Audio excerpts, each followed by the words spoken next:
நவகிரகத்துல சூரிய பகவான் தான் அதிபதி. அதுக்கு அடுத்தது சந்திர பகவான். சந்திரன் முடிஞ்ச செவ்வாய். செவ்வாய் அதுக்கு அடுத்தது புதன். புதனுக்கு அடுத்தது குரு பகவான். குருவுக்கு அடுத்தது சுக்கிரன். சுக்கிரனுக்கு அடுத்தது சனி பகவான். சனி பகவானுக்கு அடுத்தது ராகு. ராகுக்கு அடுத்தது கேது. இந்த நவகிரகங்களையும் வலம் வரும்போது 7 சுத்து இப்படியாகவும் வலமாகவும் 2 சுத்து இடமாகவும் சுத்தணும். இது சாயா கிரகங்கள், இது நிழல் கிரகங்கள்.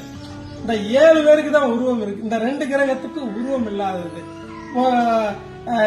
ராகுக்கு தலை மட்டும்தான் இருக்கும், கேதுவுக்கு தலை இருக்காது. இது மட்டும்தான் இருக்கும். இந்த நவகிரகங்களை சனி பகவான் மட்டும்தான் தர்மவான். அவரு எந்த பலன் கொடுக்கறதா இருந்தாலும் சரி, நல்லதாகட்டும் கெட்டதாகட்டும், எது கொடுக்கறதா இருந்தாலும் அவரு சிறப்பா செய்வார். கண்டிப்பா சிறப்பா செய்வார். ஏன்னு கேட்டீங்கன்னா, நல்லது செஞ்சா நல்லது, கெட்டது செஞ்சா கெட்டது. அப்ப எப்ப வரும்னு கேட்டீங்கன்னா, அந்த 7.5 சனின்னு சொல்லுவாங்க பாத்தீங்களா, அந்த காலகட்டத்துல ஒவ்வொரு ராசிக்கு 2.5 வருஷம் 2.5 வருஷம்னு போவாங்க. அப்ப அந்த காலகட்டத்துல யாரு என்ன பலன் செய்தார்களோ அந்த பலனுக்கேற்ப பலனை கொடுப்பார். இவருடைய குருநாதர் யாருன்னு கேட்டீங்கன்னா காலபைரவர், மகா காலபைரவர்.